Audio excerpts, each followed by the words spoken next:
Governor McKee is in studio. Welcome. The ride-in was good. No problems. The weather is cooperating so far as of right now. Well, it stopped raining. Oh, good. And I did bring my sunglasses when I got in the car this morning, and it was really, as they say, it was it was raining cats and dogs out there. What is the all right? So we want to get right to it because I know we have a limited amount of time. I want to talk to you about the bridge. It's always a topic of conversation between you and I, but mostly about this report that came out. The report comes out first. Let's remind ourselves of the past. You commissioned this report. You commissioned this forensic report, whatever you want to call it. And when you commissioned it, it was with the intent of sharing it with people. Yes, true or false? Yes. Because you want to get to about what happened. Let's find out. Yeah. Objective look. I'm going to share it with people. Then you get what? Legal advice from which attorneys you get from the Attorney General's office. So you got to go back to like day one. Yeah. Right. Yeah. First of all, no one is questioning that I closed the bridge down. No. Would you agree? I think you'd be silly. No one is questioning because I kept people safe, which was the number one thing. No one's questioning that after 90 days of discovery that I determined through the advice that came from both the report I commissioned and that DOT ran, and also the engineers I brought in for a check and balance, because there was certainly a sense that in the public's eye that we weren't getting everything that we needed. Mm-hmm. So no one's has an issue with us building a new bridge, I don't believe. No. And then no one's talking about that we shouldn't be filing a lawsuit against the companies that I believe didn't do their job, and it put us in a situation where we could potentially recover 9-figure settlement. Mm-hmm. So when you start talking about what you're talking about, when we started the process, we didn't know exactly what we were going to get. Right. But as we were moving forward, one was we were no longer going to repair a bridge that was not repairable. Right. And you were angry about that. $73 million in you that said went to the river. In that 90-day time frame. We also determined that we were going to, during that process, it became clear to the advisors that I was bringing in, both legal and engineering, that that I had an obligation on behalf of the taxpayers and the people who live in our state to file a lawsuit against those who we believe are accountable. We all knew that. We know that. So this report that comes out, you're told by both your attorneys and the Attorney General's office, who's running the case right now, which there was a little wonkiness in the beginning of that, but now it's settled, that this discovery stuff should not be out in the public. Yeah, remember, we brought on the team the attorneys, and we brought those attorneys in before we went to the Attorney General's office. Yeah. The Attorney General felt as though that things should flow through them, and the attorneys agreed. So the question really, and I hear it debated all the time, the way that you started to debate it. Oh, well, you didn't put it out, so you hid it. No, we didn't hid it. The reason you have it is because we didn't hide it. Right. And the other thing, it's public right now. But tell me, if you get advice from your attorney, do you follow that advice or do you not follow that advice? Right. Well, let me finish my question, because that's not what I got you. Your attorney tells you not to do it, but your intention was to share it.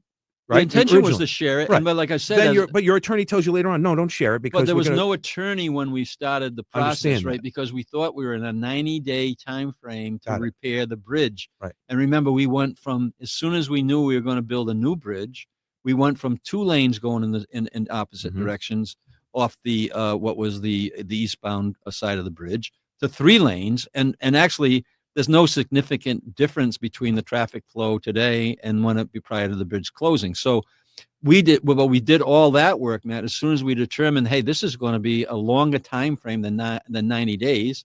So we decided that actually, okay, we're going to make sure that we get the traffic flowing as best we can, which has been a success. Not as certain time frames have always been a problem. The eastbound side's a nightmare, and they continue to be a problem. The eastbound side's tough for people. It backs up all the way West to 95. is actually better. We have all. West works fine. I mean, I meet weekly to get the traffic reports. I want to get to my point, though. My point in bringing this up, because I just want to make sure people know, you're told by the attorneys, which I accept, that you're not going to share this information. Okay, you're told that, but I asked you soon after that fact, after this is all done, if you saw anything in the report, because you had seen it, that made you think that anything needed to change or anybody needed to be fired at DOT. And you said you saw nothing that showed you needed to do anything at DOT. This thing comes out in the public, and it shows that DOT, that they says in your own report that you commissioned, It says DOT should have known this stuff was going on. And now, so you read that. Did you go to DOT, the director, and say, all I can, you should have known what's going on here, and No. what are we doing to make sure this doesn't happen again? You, I know what I know, which means from the time I was governor to today, Yep. that we responded appropriately to keep people safe, shutting down the bridge. Like I said, nobody's complaining about that. Building a new bridge, nobody's complaining about that. Filing a lawsuit, and that lawsuit came after, during that 90-day process as we were building up to that point. So, yeah, I don't question any of that timeline. I think that's fine. Yep. That's still you still got the information that says that in your own report that the DOT should have known. It doesn't say specifically who or why. It says what year. Oh, sure. Okay. What year? All right. Right. So, right. What I'll grant you that. Okay. Yeah. So when you look at this and you think, okay, this report says I have an agency that should have known this stuff. It seems to me that you being the governor go, I should go make sure that that things are in place now, that this will never be missed again or on any other bridge. And you said, it seems like to me, you didn't do that, right? Did you go to Director Alviti and say, all right, this is what this report says. What is in place now that maybe wasn't 2 years ago or whatever? Maybe what was fixed to make it so that this never happens again? Well, first of all, like I said, I'm not going to comment on the case itself. That timeline you're referring to. This isn't about the case. It's about your management about where I am of a department. Right now. Right. Of course, we're getting reports every week. I'm trying to answer the question you asked, right? In terms of what are we doing every week?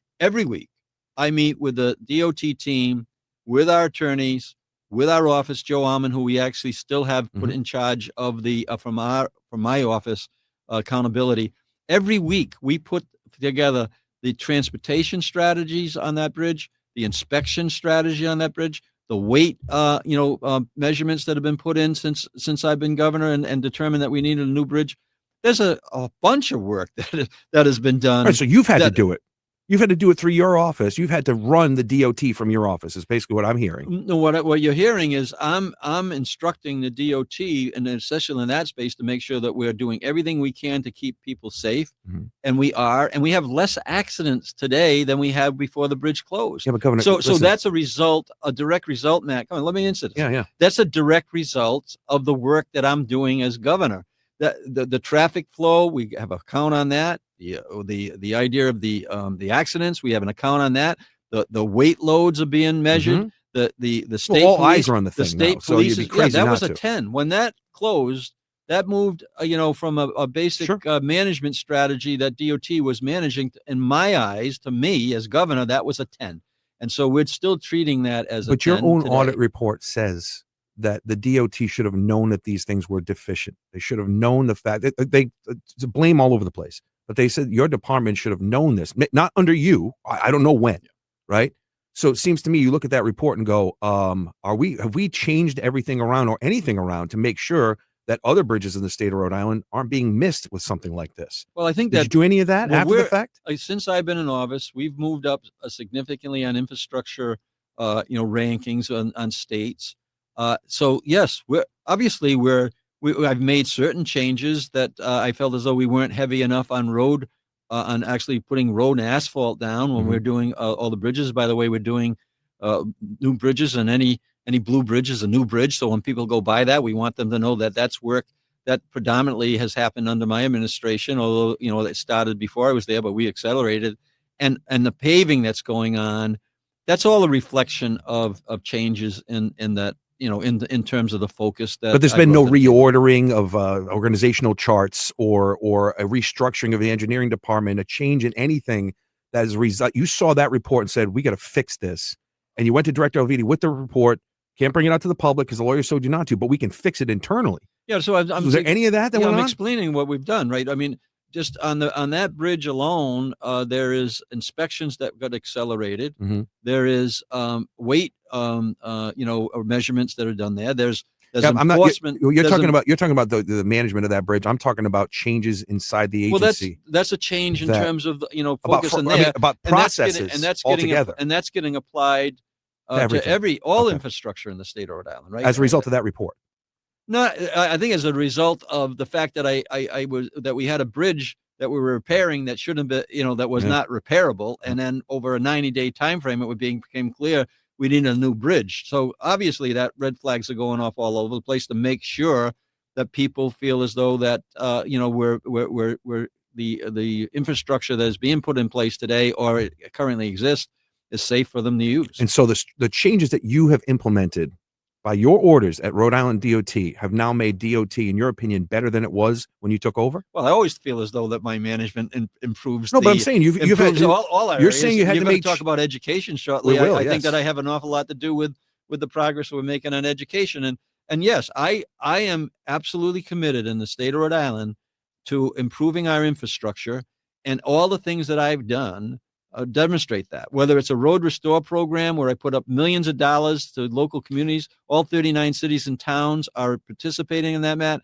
Put up, I think, close to $27 million of state money, and now have achieved over $130 million of projects locally. Mhm. That's all about changes. It just seems to me that if there were massive changes that need to happen inside DOT as a result of what happened with this bridge and the report that showed it, that you would come out to the people and say, we need changes, and here's what I did to change it, and explain that to the people. Well, yeah, as a result of the report. We're doing that now, and clearly, look, my feelings, the work speaks for itself, and as people see more and more road improvements in their community, whether it's the municipalities or whether it's on the state roads, or more and more blue bridges in their communities, that's a direct result. I mean, certainly I made sure that we have the resources in place to accelerate the improvements on infrastructure.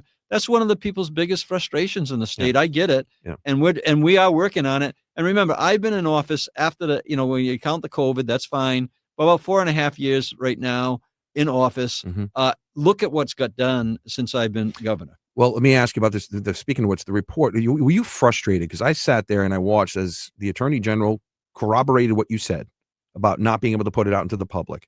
And then when the press got something leaked to them that may or may not be legit, he looked at it, I guess, and then he decided, you know what, we're going to put it out. And so he tells you, his office tells you, as well as other lawyers, that you're not supposed to put this out there because it's going to jeopardize the case. And then he puts it out there. Now, he's at the time a political adversary. He's out of politics now. He's going to stay in office for a little while. But now he's out of politics in terms of running for office, but doesn't mean he's not going to get, I would imagine, might campaign for other people. Who knows? He's no fan of yours publicly. Do you feel like he hung you out to dry here? That like he told you don't put this, it's a linchpin in the case. And then all of a sudden, as soon as the press gets a sniff of it, he throws it up on the website, says no big deal for the case. You could have put it out from the beginning and skipped all this. I did ask that question of my staff. Yeah. If this is out now, why didn't we put it out before? I think I got a good answer. What was the answer? It's basically, you needed to make sure you were protecting and the information as you put together the case. Now the AG is, made a judgment to put that out there. We got about an hour notice that he was going to put it out there. It was certainly, what do you think? It wasn't, what do you think about it? It's out there. So now it's a reality I have to deal with, and we are. Was that frustrating to you? Like, what is this? I've been taking the slings and arrows and not putting the thing out there. Well, I'm not people saying you're hiding it, and then all of a sudden he puts it out. Yes, and he didn't need to. And like I said, anyone who has an attorney that they value is going to follow the attorney's advice, and that's what I've done. And I think that most people understand that now. But at the same point in time, this is very political. Of course, the bridge has become very political. Yes, it is. I mean, I have political adversaries that are planning a storyline, not about the fact that I kept everybody safe, or I'm tearing down a bridge that couldn't be repaired, or building a new bridge, and that's all in place right now, and the financing is there, and we're suing people that I think would be held accountable. But it's not lost on me, and it's not lost on you, that you have political adversaries that don't want me in office, that are really, in some ways, using the press for their advantage. Let's talk about another. Which I don't think it's their advantage, because I think it's such a lame argument that somehow I hid something when the AG made it very clear that I didn't hide anything. So, well, let's talk about another one then. You have the Speaker of the House oversight hearings. You put out a letter saying let's have oversight, but we're not talking about the past. We're not going to talk about this case. Now we know that at least the audit is public. It's not a linchpin in the case. You're still standing strong that if you call people from the administration into the oversight, they're not going to be talking about the case. Yeah, our instructions from our state legal team have not changed. So we've had no update to the information that there's a court case that's going on, and the instructions to our administration is not to be talking about the court case. Don't try the court case in public, as people are trying to do right now. And those people who don't have the right, they don't have a clear, they don't have a pure agenda here, are putting at risk and potentially a 9-figure settlement that the taxpayers in the state of Rhode Island deserve. So yeah, I'm fully aware that there's some political maneuvering going on here, and certainly not in the best interest of the people in the state of Rhode Island. And I think that the coverage, the media is kind of, doing that job to a certain degree, but also kind of being misled by people who have a political agenda without admitting it, like you just did. All right. When we come back, I want to ask you, I want to have this wrap this up with you, because I want to get into education, a lot of things. Yes. News about the Revolution Wind that came out today or 2 days ago, having to do with, financing the breakdown if this thing's end of life. There's some news that come out that the Biden administration. We'll talk about that with the governor. We come back next in the Matt Allen Show. Stay there. All right, Governor McKee is in studio. All right, so I want to wrap this up with you, but there's a lot to get to in this whole situation. All right, so and I don't mind talking about this, although I do want to spend a little time on the education. We will, because and that's what next. we're doing there is pretty extraordinary. That's coming next, I promise. Yeah. So the situation with this, where we were talking about before, it was about the Attorney General tells you can't put this whole thing out, the oversight, the audit report out, and then they're like, we get to the oversight hearing. The speaker and Senate president send out a press release saying they're going to have oversight. You put out a letter saying bring on the oversight, but we're not talking about the past. You've got no new instructions from your legal team, from the Attorney General's office or anything, that anything has changed from your end in terms of their legal advice. The instructions have not changed in terms of being publicly talking about a case that could, realize significant amount of recovery for the taxpayers and the people who live in the state. The speaker and the Senate president write in their press release, we dispute the governor's contention and have confirmed that Attorney General Noronha supports our plan to conduct oversight, including placing Rhode and other witnesses under oath. The people of Rhode Island deserve transparency and accountability, and I support Speaker Shekarchi and Senate President Lawson in their mission here, said Attorney General Noronha. Though my office seeks to hold accountable several contracting companies for what we allege was negligent behavior, that doesn't mean those in state leadership charged with maintaining our roads and bridges get a free pass. We must know the full truth, and these hearings can absolutely provide helpful insight. So is he talking on both sides of his mouth here? I have no idea. All I can tell you is that we have not received instruction from the attorneys that are on the case that are actually. Anybody from state government goes into this hearing, they're going to be put under oath. So there'll be penalties if they lie. By the way, it's a little bit disrespectful, but it's happened before. But we'll have attorneys next to the individuals that are under oath, just like you would be in any court proceeding. Why is that disrespectful? Oh, well, basically because you're not believing what's being said to them if you put them under oath. I mean, they tried this. A few years back on another department head, we let them know, well, we'll bring an attorney in. We're going to have to bring an attorney in. Look, what they're saying is no different than what I put in the letter. I didn't say that you couldn't put somebody under oath.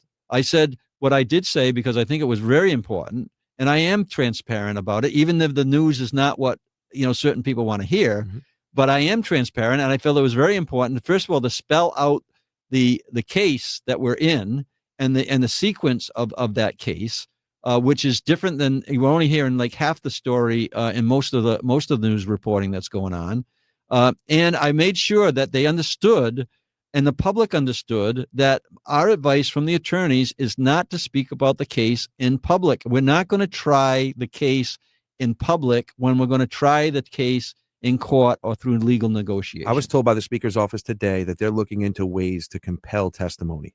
That to research whether or not there's a mechanism by which to make your administration or whoever comes before them speak about this stuff, answer questions. Well, are you aware of anything like that? Look, we have two different roles. The legislative body and the executive branch have two different roles. But we're going to make sure that we protect the taxpayers and the people who live in the state of Rhode Island. And we're not going to grandstand in a way that potentially could impact that settlement. So the executive staff, executive branch, legislative branch, two different jobs. I respect both of them, but I happen to be the executive branch, and then we're not going to impact negatively a potential recovery of a 6-figure type of recovery, a 9-figure type of recovery, by starting to bend to public to General Assembly pressure. If that fact, that's what they're trying to do. So this could be some sort of a clash between the branches of the government here, depending on what they find out. If they have power to compel testimony of some kind. They have look. They have power to, convene an oversight. They have power. Subpoena power. They have power. Will your office? They have power. If they subpoena documents, will you hand them over? They have power. We will follow our legal advice in this situation, which says do not try the case in public. This belongs in a court or a legal procedure, and we're going to do that. So you would challenge legally if the General Assembly subpoenaed all the discovery information that you have, which is public documents, that they subpoenaed that because they have subpoena powers. You would challenge that subpoena. Yeah, we have the executive authority to make sure that we protect the taxpayers in the state of Rhode Island, and we're following the advice of attorneys who are trying to do that. I mean, I think it's very simple. It's not and they have the perfect right to try to push as hard as they can. But I'm saying people who are trying to try the case in public are dealing with fire, and my job, Matt, is to make sure that I'm protecting the taxpayers and the people who live in this whole state of Rhode Island, and I'm going to do that. Well, it's interesting because I've had the debate several times. Sam Zurier was on; he's a state senator from the east side of Providence, and he said, we want to do both things, but we need to balance. And I agree with him. Not only getting money back, but disclosure. And talking to people and holding people. He wants all the discovery stuff up on a website. I have said constantly, and I know you disagree with this, that letting people know what went wrong is more important than getting money back. You disagree completely. Yeah, because it's all going to come out. It's all going to come out. I don't think people believe that. I don't think they believe that. It's all going to come out. And the reason that this report is put into discovery now, the good question is who is actually leaking it, and what is their agenda for doing that? Do you know who leaked it? Do you have a theory? I don't have a theory, but I do know that it's whoever's doing it has an agenda, and we need to kind of find out as much as we can. I mean, the Attorney General mentioned that he thought he knew who was doing it, so the public has certainly a right to that, Matt. They have a right to who's leaking information that could potentially, is tampering with a lawsuit. That, by the way, the courts have said they didn't dismiss. They were asked, the defendants asked us to dismiss that case, and they said no. There's reasonable, thinking here that there's a case here to be tried. So we're going to. Are you putting resources into finding out who's leaking it? Are you going to try and find out and expose them? I don't know. They're breaking the law. They may not be breaking the law, but they are. But I think the people have a right to know. Not just the people who are maybe posting it, but where are they getting the information from, and what is the agenda that those individuals have? It's not in the best interest of the people that I represent, which is the people in the state of Rhode Island, clearly. And there's an agenda for doing it, right? You think the people of Rhode Island want financial recovery over figuring out what went wrong inside their government? I think they want both. And one, unfortunately, you can't put the cart before the horse, right? We need to proceed with the financial recovery, doing our best effort to do that and maximize that. And during that process, the public is going to see the information that they want to see. But they also look. I've read the report. Have you read the report? I've read the report 3-4 times now, right? Yep. I was advised. I was advised about the report as during the process of, hey, this is the reason why you need to build a new bridge, and this is also one of the reasons why. Remember, there's thousands. Which they say in the report is the right thing to do. Was the right thing to do to shut it down? Yes, yeah. And I think that is important for the public to see, and that was one of the reasons that I think it's a foregone conclusion, though. I don't think anybody's going to shut down a major thoroughfare unless they absolutely have to. Right, you're not going to do that willy nilly. You're going to do that. Not with the the black and blue marks that I've received over the last since I've done. But I don't think it's about your decision to shut it down. I think it's it's about all the complications that come with it, right? And any infrastructure project, like I said, whether you're changing a water line on your main street or a sewer line on your main street, it impacts business. It impacts travel time. It's a one big pain in the ass, and this was no different, especially during the first 90 days. I get that. But my job is to make sure that I kept people safe. We're building a new bridge. It's being done by the top contractors in the country. under a time schedule that the industry dictates. And then now once it became clear that there was a need to kind of file a lawsuit against people that I believe should be held accountable, we're doing that. And then when you get all the discovery in and everything else, the information is going to be very public. Unfortunately, it takes some patience and a lot of patience on my part, because I think that I need to do what's in best interest of the total people in the state of Rhode Island, and I believe I'm we'll doing leave it there because you'll be judged on that, whether people agree with you or not. Yep. That's what elections are for. Talk to me about the education. RICAS scores came out, right? Very important. I did some interesting digging today because I was thinking about this. I was talking yesterday about the city of Providence and their whole back and forth with whether or not they want to cooperate less or more with ICE. And I've been thinking about the impact of illegal immigration in the state of Rhode Island and all this. And Dan McGowan, who's a columnist of the Boston Globe, knows a lot about this stuff. And I asked him, I called him up, I said, Dan, do you have any idea whether or not we can parse out the numbers of the English language learners from the rest of the people in terms of our proficiency? And he's like, oh yeah. And he gave me the information, showed me how to do it on the website and everything. And I found some interesting information. This is really interesting. RICAS scores, proficiency with overall 31% in math, ELA 34%, right? So if you look at the city of, if you look at Providence, they had overall 16.4% proficiency in math and 17.7% in the ELA. Their English language learners have 8% proficiency in math, which makes sense. Mm-hmm. You can't speak the language, you can't learn math, mm-hmm. right? ELL, English language learners for ELA, 5% proficiency. The non-ELL students for ELA in Providence were 25% proficient. That's closer to the state average. It's not there, but it's closer, rather than the overall 17%. Math, they're 21.8% proficient without the ELL students in there. The ELL students drag down the scores overall. You have to educate them, right? But it does a little bit on the average overall in Rhode Island. If you take them out there, it drops it a couple of points. If you take the English language learners out of the education system in Rhode Island, for statistical purposes, it goes up 3 or 4 points in terms of proficiency. With all this stuff about multiculturalism and illegal immigration, it has an impact on education in Rhode Island. It has an impact on the cost of education and on the test scores. I just thought that was interesting.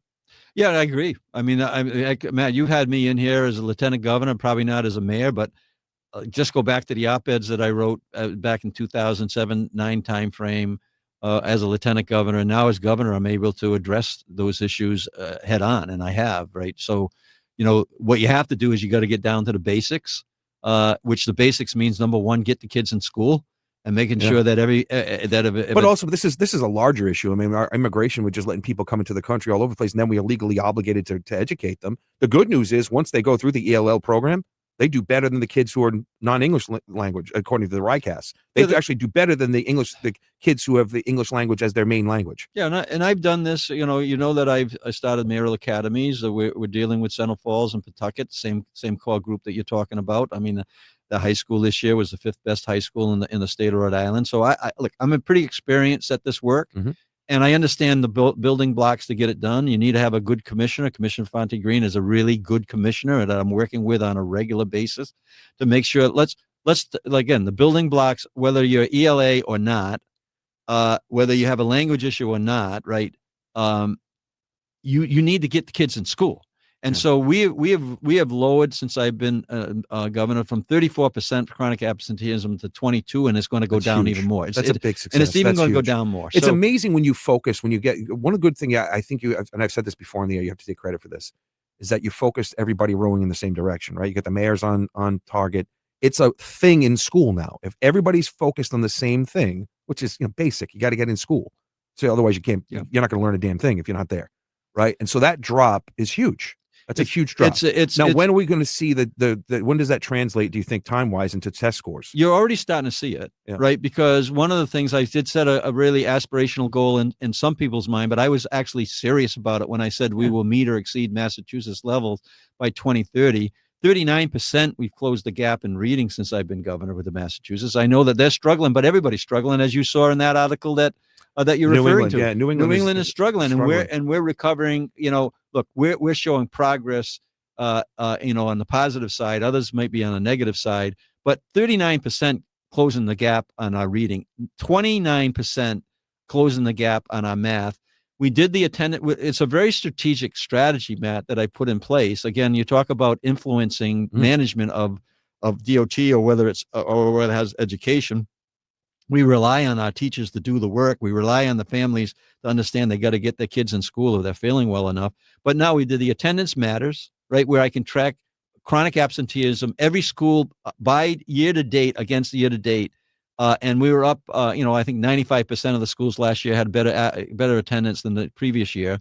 And then now we're doing math matters. So when that's what the report said. Look, I'm ahead of any reporting that's going on this thing, right? So when you do the attendance matters, which is important, last year we implemented math matters. So 32 math camps went on with the communities that signed compacts with me to help us out. 21 learning centers are in construction right now that are going to do out of school learning year round to create a culture in the state that's going to say, in every home, every day, learning matters. This year we will do a reading matters. So now you'll have attendance matters, math matters, and reading matters, and collectively getting leadership in the state, whether it's municipal leadership, whether it's education leadership, whether it's business leadership, or whether it's civic group or churches. We're meeting with them all the time to impress on them this is what we need to do. What should people do when I look at this? Because I'm a glass half empty guy by nature. I look at all these scores. I just I do. I look at the story and I say, well, you and I are opposite. Even though the glass might be half empty, always I have a different perspective. 34% of the people are proficient. That means 66% are not meeting. That means the majority of our students we send to school every day can't do the work. Well, it's first of all, it's a very challenging test.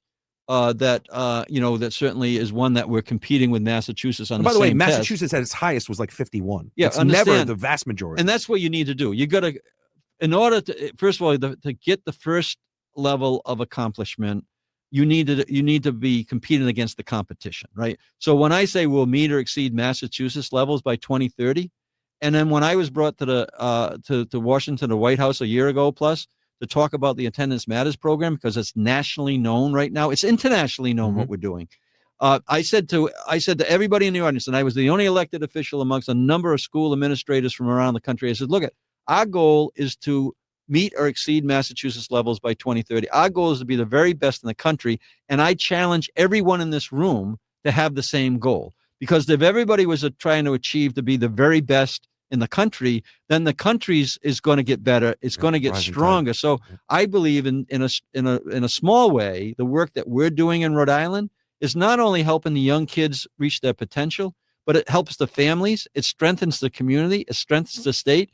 In a broader sense, it strengthens the country. So that's why this is so important. Education, you can't have a good economy unless you have strong schools. And if we have strong schools, we will continue to grow the economy like we're doing it. We'll wrap it up with the governor when we come back next. Stay right there.